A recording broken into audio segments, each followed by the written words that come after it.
At the same Hindu ధర్మం, సనాతన ధర్మం ఏమిటి?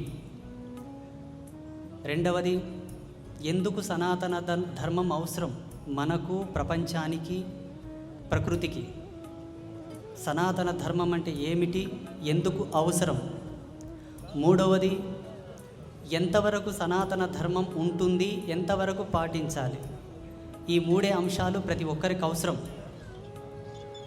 సనాతన ధర్మం అంటే ఏమిటి? మొదటి అంశం, సనాతన ధర్మం అంటే బ్రహ్మాండాన్ని కలిపితే ఏముంటుందో అదే సనాతన ధర్మం. సనాతన ధర్మాన్ని ఒకదానితో విభాగించి ఒకదానితో పక్కకు తీసి చెప్పడానికి అవకాశం లేదు. అలా చెప్పడం కూడా కుదరదు. అన్నింటితో పెనివేసుకొనున్న ఏకైక ధర్మం ప్రపంచంలో సనాతన ధర్మం ఒక్కటే.